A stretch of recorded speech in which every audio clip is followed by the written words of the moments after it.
Hello everyone, welcome to physics scholar. তো আগের উইকে আমরা একমাত্রিক গতি শেষ করেছি। এবার হচ্ছে স্মৃতিবিজ্ঞানের সেকেন্ড চ্যাপ্টার, যেটা হচ্ছে ভেক্টর। একমাত্রিক গতিতে আমরা দেখলাম যে একটা বস্তু শুধুমাত্র একটা দিকেই যাবে। তো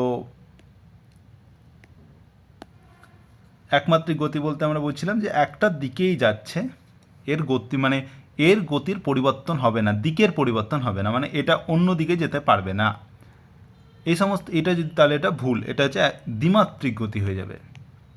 তো একমাত্রিক একমাত্রিক গতির ক্ষেত্রে কী কী দরকার সেগুলো আমরা সমস্ত কিছু পড়া হয়ে গেছে। এবার দ্বিমাত্রিক গতি মানে যখন তুমি মানে একটা সমতলে যাচ্ছ, শুধুমাত্র একটা রেখা বরাবর নয়, একটা সমতলে আছো, তখন তোমার যে গতির জন্য তোমার একটা হচ্ছে মানের দরকার পড়বে, আর একটা কিসের দরকার পড়বে, দিকের দরকার পড়বে, যে কোন দিকে যাচ্ছ।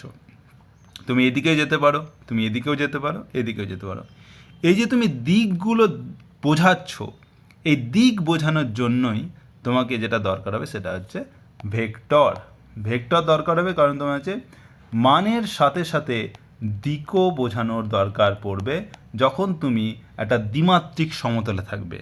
তাই দ্বিমাত্রিক সমতলে বা দ্বিমাত্রিক দেশে বা কোনো সমতলে যখন তুমি যাচ্ছ, একটা গাড়ি যাচ্ছে যে কোনো জায়গাতে, তখন অবশ্যই তার গতিকে বর্ণনা করার জন্য আমাদেরকে মান যেমন বলতে হবে, যে সেরকম দিক বলতে হবে। মানে হচ্ছে কতটা ডিসপ্লেসমেন্ট বা কতটা সরণ হলো, কোন দিকে হলো, কতটা ভেলোসিটি বাড়লো, কোন দিকে হলো, কতটা ত্বরণ বাড়লো, কোন দিকে হলো। এই যে মান ও দিক দুটোই দরকার, সেই জন্য ভেক্টর আমাদের দরকার পড়বে তাদের দিক বা গতি বোঝানোর জন্য। সেই জন্য ভেক্টর আমাদের কাছে প্রচণ্ড ইম্পর্ট্যান্ট। এবং আমরা পড়ব যে কিভাবে ভেক্টরকে আমরা বোঝাবো, কিভাবে আমরা আমাদের যে চারিপাশে বিভিন্ন বিভিন্ন মানে ঘটনা দেখতে পাই। যেমন একটা নৌকা, একটা ধরো নদীতে প্রচুর জোরে স্রোত বইছে, তখন নৌকা কিভাবে গেলে আর সে অন্য পাড়ে পৌঁছাতে পারবে। বা আমরা যখন খেলি বা ফুটবল বা যদি বাস্কেটবল, তুমি দেখবে যে বলটা উপরে উঠে তারপর পড়ছে, কোনো সরল সোজা নয়, পুরো একটা বক্ররেখা বরাবর যাচ্ছে। মানে তুমি বলটাকে উপরের দিকে ছুটছো এবং একটা একটা উচ্চতা গিয়ে আবার নিচে পড়ছে, এবং সেটা উপরের দিকে সোজা নয়, যেটা উল্লম্ব গতি আমরা আগে বলছিলাম। এই উল্লম্ব গতির ক্ষেত্রে উপরে যাচ্ছিল সোজা, আবার নিচে যাচ্ছিল সোজা, কিন্তু উল্লম্ব গতির ক্ষেত্রে সেই জন্য এটা একমাত্রিক গতি। বাট যখন একটা বলকে তুমি মারছো পায়ে করে, সেটা উপরে উঠছে বা হাতে করে তুমি ছুটছো, তখন একটা রেখা বরাবর এইভাবে বক্র রেখা বরাবর উপরে গিয়ে তারপর নিচের দিকে পড়ছে। এই যে এটা একটা সমতলে ঘটনাটা ঘটছে, সেই জন্য এটা হচ্ছে দ্বিমাত্রিক গতি, আর এটা হচ্ছে প্রজেক্টাইল মোশন। এই সমস্ত বিভিন্ন জিনিস ব্যাখ্যা করার জন্য আমাদেরকে ভেক্টর অবশ্যই জানতে হবে। সেই জন্য আজকের চ্যাপ্টার হচ্ছে ভেক্টর। তো আজকে আমরা পড়ব যে নর্মাল যেগুলো ভেক্টর কী, বিভিন্ন প্রকারের ভেক্টর কী, কীভাবে আমরা প্রকাশ করি, এই সমস্ত জিনিস নিয়ে। তো শুরু করা যাক। ভেক্টর শুরু করার আগে আমরা যেটা বলবো সেটা হচ্ছে স্কেলার রাশি কী। স্কেলার রাশি তোমরা সকলেই জানো, যেটা একমাত্রিক গতির ক্ষেত্রেও স্কেলার রাশি কিন্তু আমাদের বেশি ব্যবহার হয়েছে। তো স্কেলার রাশির ক্ষেত্রে কি থাকে, স্কেলার রাশির শুধুমাত্র মান থাকে। মানে ধরো তুমি একটা কোনো কিছু কিনতে যাচ্ছ, ভর, যেহেতু তুমি একটা ধরো চাল কিনতে গেলে দোকানে, কি কিনলে, চালের ভর কত, বলে যে 1 কেজি ওয়েট। তো এই যে 1 কেজি ভর কিনলে, সেটার কিন্তু শুধুমাত্র 1 কেজি। কোন দিকে কিনলে বা মানে কোন দিকে কিনলে তার কোনো ম্যাটার করে না, শুধুমাত্র তার এই একটা ভ্যালু, একটা সংখ্যায় ম্যাটার করে, যে 1 না 2 বা 3 কত কেজি, দ্যাটস ইট। মানে হচ্ছে যে শুধুমাত্র ওর মান দিয়েই আমি ওই রাশিটাকে কমপ্লিটলি বুঝিয়ে ফেললাম, সেই জন্য এটা হচ্ছে স্কেলার রাশি। কিন্তু যদি তোমার বলা হয় যে তুমি একটা দিক থেকে আরেকটা দিকে যাচ্ছ এরকমভাবে, তোমার সরণ হলো 10 মিটার, তুমি বললে আমার সরণ 10 মিটার। সরণ যদি বলো যে 10 মিটার, তখন সঙ্গে সঙ্গে আরেকজন কোশ্চেন করবে, আচ্ছা তোমার সরণ 10 মিটার, কিন্তু কোন দিকে সরণ, মানে তুমি কোন দিকে গেছো। যদি বলে আমি 10 মিটার গেছি, এবার তোমাকে তো কোশ্চেন করবে যে কোন দিকে গেছো, তুমি উত্তর দিকে গেছো নাকি পূর্ব দিকে গেছো, নাকি দক্ষিণ দিকে গেছো, নাকি পশ্চিম দিকে গেছো। তাহলে একটা তোমাকে কী করতে হবে, মানের সাথে সাথে যে 10 মিটার গেছো ঠিকই, এটা 10 মিটার গেছো, তুমি পূর্ব দিকেও যেতে পারতে বা উত্তর দিকেও যেতে পারতে বা আলাদা দিকেও যেতে পারতো। এই যে মানের সাথে সাথে দিকের দরকার পড়ছে, সেই জন্য এটা একটা স্কেলার রাশি নয়। তাহলে স্মরণ একটা স্কেলার রাশি নয়। তাহলে স্কেলার রাশির ক্ষেত্রে আমরা যেমন ধরো যেরকম বললাম যে ভর হয়ে গেল স্কেলার রাশির উদাহরণ, যে ভর হলো, দৈর্ঘ্য হবে, সময় হবে, আপেক্ষিক গুরুত্ব হবে, আপেক্ষিক গুরুত্ব, উষ্ণতা হবে, এই সমস্ত হচ্ছে স্কেলার রাশি। তাহলে যে ভৌত রাশির শুধুমাত্র মান আছে কিন্তু দিক নেই, সেগুলো হচ্ছে স্কেলার রাশি। এবার ভেক্টর রাশি, যেরকম বলছিলাম যে যে সমস্ত রাশির ক্ষেত্রে মান ও দিক দুই আছে, মান ও দিক দুই আছে, সেটা হচ্ছে ভেক্টর রাশি। যেমন স্মরণ, স্মরণের ক্ষেত্রে তোমাকে কি বলতে হবে, যে আমি পূর্ব দিকে 10 মিটার গেলাম, পূর্ব দিকে 10 মিটার গেলাম। তাহলে আমি কি একটা দিক তোমাকে বলে দিতে হবে যে কোন দিকে আর কতটা, সেটা হচ্ছে মান, কতটা হচ্ছে মান আর কোন দিকে সেটা হচ্ছে দিক। তাহলে হচ্ছে মান ও দিক দুটোই থাকছে, তাই জন্য স্মরণ একটা ভেক্টর রাশি। এরকম তুমি যদি দেখো যে স্মরণ হতে পারে, বেগ হতে পারে, ত্বরণ হতে পারে, এগুলো সব কিন্তু ভেক্টর রাশি। তাহলে যে সমস্ত রাশির মান ও দিক দুই আছে সেগুলো হচ্ছে ভেক্টর রাশি। স্কেলার আর ভেক্টর মধ্যে তুলনা, মানে কি করে আমি তুলনা করব, যদি আমি একদিকে স্কেলার লিখি আরেক দিকে যদি ভেক্টর লিখি, এদিকে স্কেলার একদিকে ভেক্টর, তাহলে স্কেলার ক্ষেত্রে আমি কি বলতে পারি, যে স্কেলারের শুধুমাত্র মান আছে, দিক নেই, মান আছে দিক নেই। আর ভেক্টরের ক্ষেত্রে মানও আছে দিকও আছে, মানও আছে দিকও আছে। আর একটা ব্যাপার হচ্ছে যে স্কেলারের ক্ষেত্রে যখন আমি ধরো যোগ বিয়োগ গুণ ভাগ করি, তখন আমি কিছু ভাবি না, বীজগণিতের যে নিয়ম, যেমন ধরো 5 + 2 কত হয় 7, 7 + 9, 9 সাথে 16, 9 - 7 2, আমরা বীজগণিতের ভাষায় স্বাভাবিকভাবে করে দিই। কিন্তু ভেক্টরের ক্ষেত্রে কি হয়, ভেক্টর যদি এরকম থাকে যে 5, ধরো এ একটা ভেক্টর, বি একটা ভেক্টর, এটার ভ্যালু কত হবে সেটা তোমাকে কি করতে হবে, যে ভেক্টরের যে বীজগণিত, ভেক্টরের একটা কি বলবো, ভেক্টরের যে নিয়ম আছে, ভেক্টর বীজগণিতের নিয়ম, ভেক্টর বীজগণিতের নিয়ম তোমাকে ব্যবহার করতে হবে। সেখানে দেখবে তোমার নর্মাল বীজগণিত থেকে সামান্য একটু আলাদা ভেক্টরের ক্ষেত্রে। তার জন্য কি, যে স্কেলার সবসময় কি হয়, যে সাধারণ বীজগণিতের নিয়ম মেনে চলে, সাধারণ বীজগণিতের নিয়ম মেনে চলে। কিন্তু ভেক্টরের ক্ষেত্রে কি হয়, ভেক্টর রাশির যদি সংযোজন বা সংযোজন করো বা যে কোনো যোগ বিয়োগ সমস্ত কিছুই করো, তাহলে তোমাকে কী করতে হবে, ভেক্টর বীজগণিতের নিয়ম মেনে চলতে হবে, মেনে চলতে হবে। বোঝা গেল স্কেলার ও ভেক্টরের মধ্যে পার্থক্য। এবার আসছি ভেক্টরের জ্যামিতিক প্রকাশ, মানে আমরা জ্যামিতিকভাবে কীভাবে প্রকাশ করব। তো তোমরা অলরেডি তোমরা এটা সম্বন্ধে অনেকটাই আশা করি জানো, যে যখন আমি একটা ধরো একটা এইভাবে একটা দূরত্ব বা দৈর্ঘ্য আমি আঁকলাম, এর একটা আমি কি বলবো, এটা একটা দৈর্ঘ্য আছে, ধরো দৈর্ঘ্যটা হচ্ছে এ। এবার বললাম এটাকে আমার দিক বোঝাতে হবে, তাহলে আমি বোঝালাম যে বাম দিক থেকে ডান দিকে বোঝাতে আমাকে দিক বলতে একটা তীর চিহ্ন দিলেই কিন্তু আমি বোঝাতে পারছি যে এটা হচ্ছে বাম দিক থেকে ডান দিকে বোঝাচ্ছে। আমি যদি তীর চিহ্নটা এইভাবে দিতাম তাহলে বোঝাতো ডান দিক থেকে বাম দিকে বোঝাচ্ছে। তাহলে একটা তীর চিহ্ন দিয়ে আমি জিনিসটাকে একটা দিককে বোঝাচ্ছি। তাহলে ধরো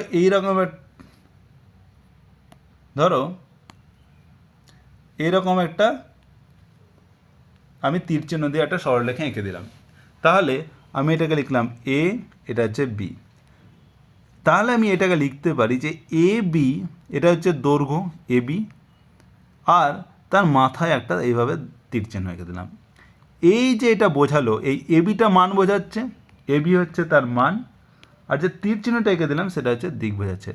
এবির মানে হচ্ছে তার উপর যে এ থেকে বি এর দিকে, বা যদি আমি এরকম লিখতাম বি এ, তার মানে হচ্ছে বি থেকে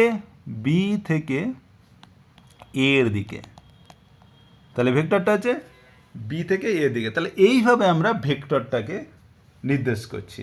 তাহলে একটা তীর চিহ্নযুক্ত রেখাংশ, আর হচ্ছে তাহলে এই যে বি এ, এটা হচ্ছে তার মান, আর উপরে যেটা থাকবে সেটা তার দিক বোঝাচ্ছে। এবার যেখান থেকে একটা ভেক্টর শুরু হচ্ছে, এখান থেকে শুরু হয়ে এইভাবে যাচ্ছে, তো এই যে শুরু হচ্ছে যেখান থেকে সেটাকে বলছে আদি বিন্দু বা ইংরেজিতে বলা হয় ইনিশিয়াল পয়েন্ট। আর ভেক্টর যেখানে শেষ হচ্ছে এই জায়গাটাকে বলছে কি অন্তিম বিন্দু বা টার্মিনাল পয়েন্ট।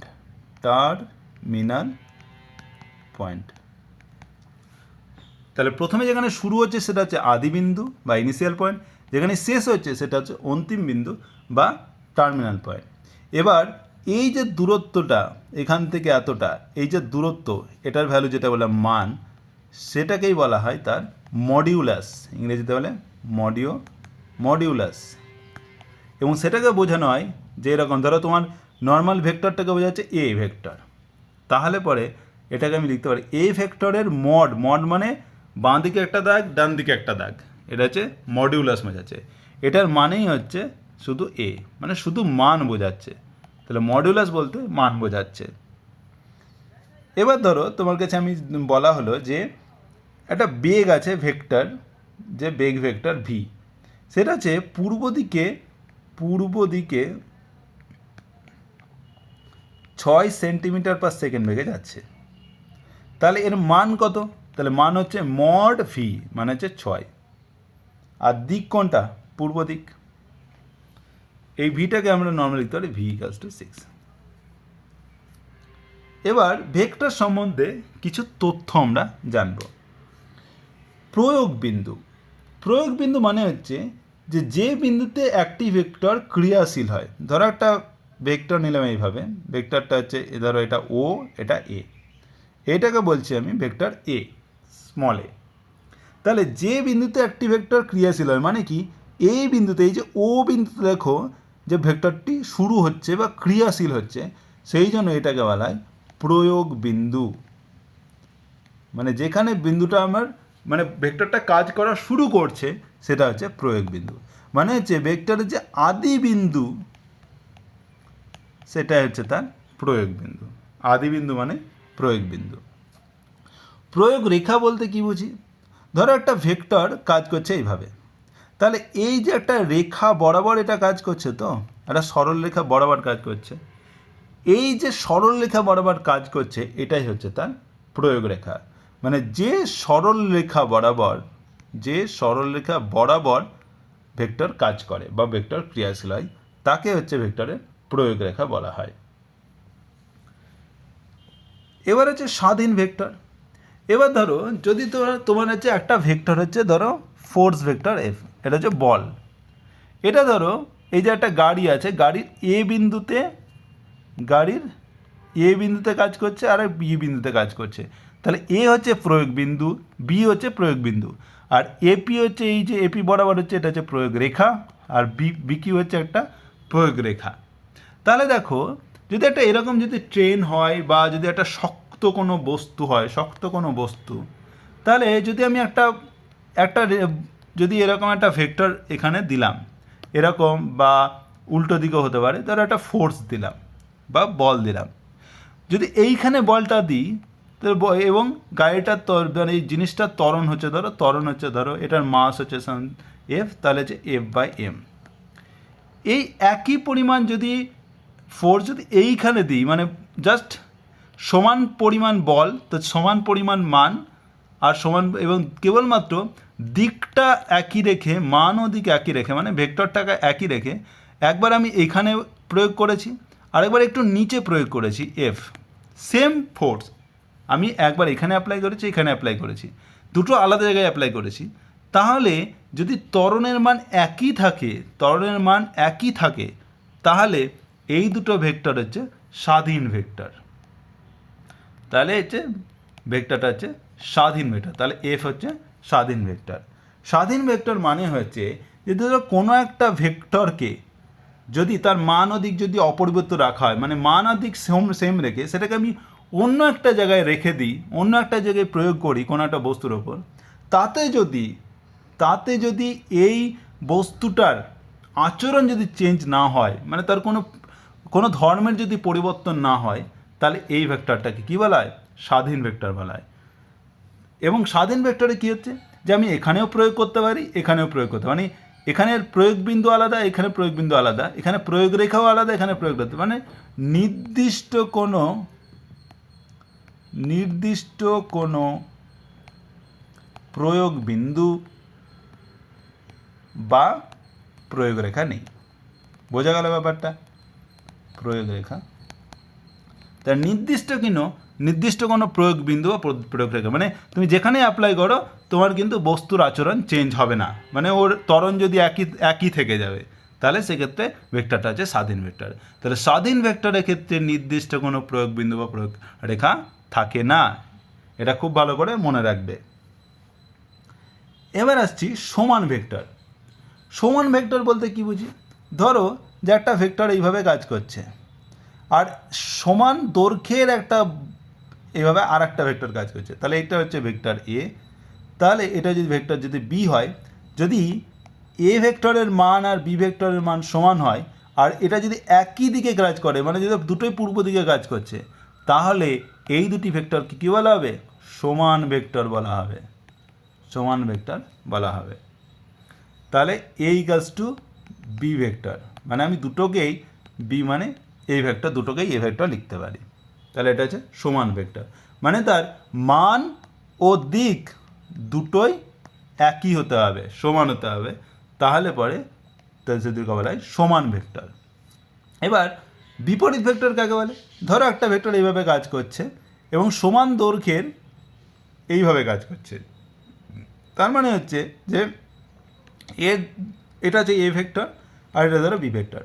তাহলে এমন হলো যে এ ভেক্টরের মান সমান হচ্ছে বি ভেক্টরের মান, কিন্তু এ ভেক্টরটা যেদিকে কাজ করছে বি ভেক্টর তার পুরোপুরি 180 ডিগ্রি উল্টে, মানে পুরো বিপরীত দিকে কাজ করছে, মানে একটা কাজ করছে এই দিকে তো আর একটা কাজ করছে এই দিকে।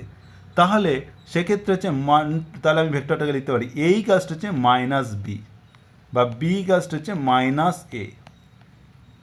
শুধুমাত্র মাইনাসটা দিচ্ছি কারণ হচ্ছে তার দিকের জন্য, তখন এটাকে বলা হয়। তাহলে বি আর এর মান যেহেতু সমান, কিন্তু যেহেতু দিক হচ্ছে পুরোপুরি 180 ডিগ্রি বা পুরোপুরি বিপরীত, সেই জন্য এই দুটোকে বলা হয় বিপরীত ভেক্টর। তাহলে আমি বি ভেক্টরকে কীভাবে লিখতে পারি? মাইনাস এ হিসাবে লিখতে পারি। এটা হচ্ছে বিপরীত ভেক্টর। একরেখীয় ভেক্টর। একরেখীয় মানে হচ্ছে একটা রেখা বরাবর বা সমান্তরাল যদি থাকে কোনো ভেক্টর যদি হয়, ধরো এটা একটা ভেক্টর এ, আর এটা একটা ভেক্টর বি, এটা একটা ভেক্টর সি, এটা একটা ভেক্টর ডি। দৈর্ঘ্য যাই হোক না কেন, মানে তার মান যাই হোক না কেন, শুধুমাত্র সেটা যদি একটা সমান্তরালে থাকে, সমান্তরালে থাকতে হবে, সমান্তরাল থাকতে হবে, মানের কোনো ইম্পর্টেন্স নেই, সমান্তরালে থাকতে হবে, এবং সেটা হচ্ছে বা একই রেখায় থাকতে হবে। ধরো একটা ভেক্টর এই, তাহলে আর একটা ভেক্টর পুরো ওর উপরে এইদিকে, তাহলে এটাও কিন্তু একরেখীয় ভেক্টর। বা এই ভেক্টর একরেখীয়, এই ভেক্টর, মানে সমান ভেক্টর বিপরীত ভেক্টর সমস্ত কিন্তু হচ্ছে একরেখীয় ভেক্টর। একতলীয় ভেক্টর মানে যখন একটা সমতলে ভেক্টর থাকবে, ধরো এই ভেক্টরটা এইখানে আছে এবং একই তলে আমার যে ধরো এই মানে যেখানে লিখছি সেই একটা কাগজের তলেই হচ্ছে আর একটা ভেক্টর এরকম আছে, এটা হচ্ছে কিন্তু একতলীয় ভেক্টর। এটা একতলীয় ভেক্টর। এটা যতক্ষণ আমি যেখানে লিখছি তার পুরো পারপেন্ডিকুলার, মানে এইটা নয়, মানে এটা ধরো উপরের দিকে, ধরো পুরো উপরের দিকে উঠে যাচ্ছে আমার দিকে, তাহলে সেটা কিন্তু একতলীয় হবে না। তাহলে একই সমতলে থাকা ভেক্টর সমূহ সেগুলো হচ্ছে একতলীয় ভেক্টর। সমবিন্দু ভেক্টর বলতে কি বোঝায়? সমবিন্দু ভেক্টর বলতে বোঝাচ্ছে যে যে ভেক্টরগুলির প্রয়োগ রেখা একটি সাধারণ বিন্দু দিয়েছে। ধরো একটা ভেক্টর এই আর একটা ভেক্টর হচ্ছে এই, তুমি দেখো যে এটা হচ্ছে তার প্রয়োগ রেখা এরকমভাবে, যে এটা হচ্ছে তার প্রয়োগ রেখা, আর এই ভেক্টরের প্রয়োগ রেখা হচ্ছে এরকম। তাহলে দেখো একটা জায়গায় এটা হচ্ছে মিলিত হচ্ছে, মানে মনে হচ্ছে না যে এই বিন্দু থেকে এই দুটো ভেক্টরই আসছে। তাহলে সমবিন্দু মানে কি, যে একই বিন্দু, তাহলে একই বিন্দু থেকে আসছে, মানে যে এই ভেক্টরগুলোর যে প্রয়োগ রেখাগুলো একটি সাধারণ বিন্দু দিয়ে যাচ্ছে। তাহলে এই ভেক্টরগুলিকে কী বলা হয়, সমবিন্দু বলা হয়। তার মানে কি, যে একটি সাধারণ বিন্দু দিয়ে প্রয়োগ রেখা যাচ্ছে, তাহলে এই জন্য বলছে এটাকে বলছে সমবিন্দু ভেক্টর, মানে এই ভেক্টরগুলিকে বলে সমবিন্দু। তাহলে তুমি লক্ষ্য করবে যখন এইভাবে শুধুমাত্র সমান্তরালে থাকবে তখনই একমাত্র এরা সমবিন্দু হবে না, সমবিন্দু হবে না, কারণ হচ্ছে এরা কখনোই পরস্পরকে কাটবে না, ক্রস করবে না, তার জন্য দাদা সমবিন্দু হবে না। তাহলে সমান্তরাল অসমান্তরাল যদি হয়, অসমান্তরাল হলেই শুধুমাত্র আমি সমবিন্দু পাবো, সমবিন্দু পাবো। এবার হচ্ছে একক ভেক্টর। এই একক ভেক্টর বা ইউনিট ভেক্টর হচ্ছে খুব ইম্পর্টেন্ট। একক ভেক্টর মানে হচ্ছে যে কোনো একটা ভেক্টর নিলাম, তার মান হচ্ছে 1, তাহলে এটাকে বলছি আমি একক ভেক্টর বা ইউনিটি ভেক্টর। যে ভেক্টরের মান 1 তাকে বলা একক ভেক্টর। এবার ধরো আমার কাছে আর একটা ভেক্টর আছে এ হচ্ছে একটা ভেক্টর, তাহলে এ ভেক্টরটাকে আমি লিখতে পারি কি, এর একটা মান আছে এ, এবং তার সাথে আমি কি করছি, একটা একক ভেক্টর গুণ করছি এই। তাহলে এই ভেক্টরের যদি মান দেখো, মান হচ্ছে কিন্তু 1, তাহলে এই টোটাল ভেক্টরটার মান কত, 1, কিন্তু একই ডাইরেকশানে এ ভেক্টর আর এই স্মল এ ভেক্টর আর ক্যাপিটাল এ ভেক্টর থাকলে তাহলে আমি এ ভেক্টরটাকে এইভাবে লিখতে পারি এ ভেক্টর। তাহলে আমি এই এ ভেক্টরটাকে কী লিখতে পারি, এ ভেক্টর বাই এ মানে হচ্ছে মড অফ এ ভেক্টর, মানে এই ক্যাপিটাল এ ভেক্টরের মডিউলাস বা মান। তার মানে ইউনিট ভেক্টর বা ইউনিটি ভেক্টরকে বা একক ভেক্টরকে আমি লিখতে পারি যে এ ভেক্টর সমান হচ্ছে মেন যে ভেক্টর বাই তার মান, এটা একটা ইউনিটি ভেক্টর। মানে কোনো ভেক্টরকে প্রকাশ করতে গেলে তা শুধু তার মান আর তার সাথে একটা একক ভেক্টর বা একক ভেক্টর গুণ করলেই হয়ে যাবে, তাহলেই সেটা হচ্ছে ভেক্টর বোঝাবে। মানে এই ইউনিট ভেক্টর হচ্ছে মান 1, কিন্তু একটা দিক বুঝিয়ে যাচ্ছে, তাহলে শুধুমাত্র দিক বোঝানোর জন্য আমি ব্যবহার করছি, মান যেহেতু 1, আর মান বোঝানোর জন্য আমি তার মানটা নিয়ে নিচ্ছি মডুলাস ভ্যালু, তাহলে আমি পুরো ভেক্টরটা বুঝিয়ে নিতে পারছি। এইটা হচ্ছে ইউনিটি ভেক্টর। এবার আসছে স্থানিক ভেক্টর বা স্থাবর ভেক্টর। তাহলে এইটা তোমরা খুব ভালো করে মনে হয় যে ইউনিট ভেক্টর কিন্তু এইভাবে পাওয়া যায়। হচ্ছে ধরো তোমাকে বলা হয় যে কোনো ভেক্টর দেওয়া আছে, তাহলে ইউনিট ভেক্টর কত, তুমি কি করবে, যে ভেক্টরটা নিলে, ভেক্টরটা ধরো তোমার সি, তাহলে তুমি ভেক্টর বলেছে ইউনিট ভেক্টর কত, ওই ভেক্টরের অভিমুখে ইউনিট ভেক্টর কত, তাহলে মানে হচ্ছে যে ওই ভেক্টরটা নিলে বাই হচ্ছে তার মড ভ্যালু দিয়ে ভাগ করে দিলে, তাহলেই হচ্ছে তার ইউনিট ভেক্টর পাওয়া যাবে। এবার আসছে স্থানিক ভেক্টর বা স্থাবর ভেক্টর। স্থানিক ভেক্টর বা স্থাবর ভেক্টর বলতে বোঝায় যে ভেক্টরের নির্দিষ্ট প্রয়োগ বিন্দু বা প্রয়োগ রেখা আছে, নির্দিষ্ট প্রয়োগ বিন্দু বা প্রয়োগ পেয়েছে, মানে কিছু বুঝতে পারলাম না, ওকে। যেমন ধরো একটা স্বাধীন ভেক্টরের ক্ষেত্রে বলছিলাম যে একটা বস্তু আছে, তুমি এখানে বল প্রয়োগ করলে বা যেখানেই বল প্রয়োগ না করো, যে এখানে ধরো সমান ভেক্টর যদি সমান, মানে মান ও দিক যদি সমান হয়, যে এটা যদি এফ ভেক্টর হয়, এখানেও যদি এফ ভেক্টর হয়, সমান ভেক্টর, তুমি যেখানেই অ্যাপ্লাই করো না কেন এর ত্বরণ একই থাকবে, বা এর কোনো বিকৃতি হবে না বা কোনো পরিবর্তন হবে না, মানে এই সংস্থার কোনো পরিবর্তন হবে না, তখন তাকে স্বাধীন ভেক্টর বলছিলাম। কিন্তু স্থানিক ভেক্টরের ক্ষেত্রে কি হয়, যে ধরো তুমি এইটার বদলে তুমি একটা রাবার নিয়ে নিলে, এবার তুমি যদি একই পরিমাণ বল এখানে প্রয়োগ করছো, এখানে মানে বলটা এফ ভেক্টর, এটাও এফ ভেক্টর, তাহলে যদি ধরো এইখানে যদি করো, তাহলে দেখবি এই যে রাবার যেহেতু সেটা হচ্ছে এটা সরে যাবে, তুমি রাবার যদি হয় নরম না, তো এটা সরে যাবে, বা যদি এইখানে প্রেস করো সেটাও সরে যাবে, যদি এই মধ্যে প্রবেশ করো তুমি দেখো মধ্যেরটা সরে যাবে, মানে ভিতরের দিকে ঢুকে যাবে। তার মানে কি যে সংস্থাটার আকৃতি পরিবর্তন হয়ে যাচ্ছে। মানে ভেক্টরটা তুমি যদি একটা জায়গার পরিবর্তে অন্য জায়গায় করো, সেম ভেক্টর একটা অবস্থানের পরিবর্তে অন্য অবস্থানে লাগাও, দেখো বস্তুটারই পরিবর্তন হয়ে যাচ্ছে। তাহলে এক্ষেত্রে ভেক্টরটার কি হচ্ছে যে আমি আলাদা জায়গাতে প্রয়োগ করতে পারবো না, একটা ভেক্টর একটা নির্দিষ্ট প্রয়োগ বিন্দুতেই আমি প্রয়োগ করতে পারবো বা নির্দিষ্ট প্রয়োগ রেখা বরাবরই প্রয়োগ করতে পারবো। সেই জন্য এই রকম ক্ষেত্রে প্রয়োগ ভেক্টরটিকে বলা হয় মানে স্থাবর ভেক্টর বা স্থানিক ভেক্টর, যে নির্দিষ্ট প্রয়োগ বিন্দু বা প্রয়োগ রেখা থাকছে, তুমি এইখানেই অ্যাপ্লাই করতে হবে, তুমি অন্য জায়গায় পারবে না। অন্য জায়গায় করলে সংস্থাটার আচরণ আলাদা হবে, তুমি অ্যাপ্লাই করতে পারবে কিন্তু আচরণটা আলাদা হয়ে যাবে, তার ত্বরণ চেঞ্জ হয়ে যেতে পারে বা তার বিকৃতি হতে পারে, তখন সেটা হচ্ছে স্থানিক ভেক্টর বা স্থাবর ভেক্টর। এবার আসছি স্লাইডিং ভেক্টর।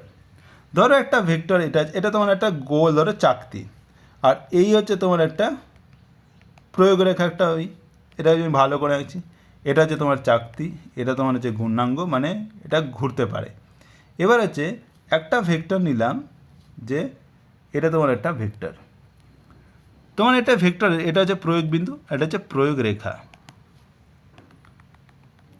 তাহলে এইখানে যদি এই ভেক্টরটা ধরো আমি একটা বল প্রয়োগ করছি, এইখানে যদি বল প্রয়োগ করো, তাহলে বস্তুটা ধরো এইভাবে ঘুরতে পারে, এইভাবে ঘুরতে পারে, মানে একটা স্পিড নিয়ে ঘুরবে। এই ভেক্টরটায় যদি আমি এইটার বদলে এইখানে, মানে সেম ভেক্টর সমপরিমাণ দৈর্ঘ্যের এইখানে যদি প্রয়োগ রেখাটা রাখি, তাহলে দেখো এইটা ঘুরছিল, এখান থেকে ঘুরতে শুরু করবে এইখানে, এইটা যদি এখানে দিই তাহলে মানে বলটা শুরু হবে এইখানে, মানে হচ্ছে ফোর্সটা পাবে এখানে ঘোরার জন্য। আবার যদি এটার বদলে যদি এইখানে দিই, এখান থেকে এইখানে, যে একই প্রয়োগ রেখা বরাবর, তাহলে কিন্তু এইখানে বলটা পাবে এবং এইখান থেকে ঘোরা শুরু করবে। তার মানে হচ্ছে যে বিভিন্ন এই একই প্রয়োগ রেখা ভেক্টরের, একই প্রয়োগ রেখা বরাবর যদি ভেক্টরটাকে বিভিন্ন জায়গায় মানে প্রয়োগ করা হয়, তাহলে কিন্তু মানে এটা ঘুরছে, বাট ঘোরার এটা আলাদা হচ্ছে। তুমি এইখানে দিলে যেভাবে ঘুরবে, এখান থেকে ঘুরতে শুরু করলো, এখানে দিলে এখান থেকে এই জিনিসটা ঘুরতে শুরু করলো, এখানে দিলে এইখান থেকে ঘুরতে শুরু করলো। তার মানে কি ঘোরার যে প্যাটার্নটা সেটা একটু হলেও আলাদা হলো। তার জন্য মানে যেহেতু এটা স্লাইড করছে, ঘুরছে, তার মানে কি এই ভেক্টরটা বিভিন্ন পজিশনে কিন্তু বিভিন্ন রকম এই সংস্থাটার আচরণ আলাদা হচ্ছে, আচরণ আলাদা।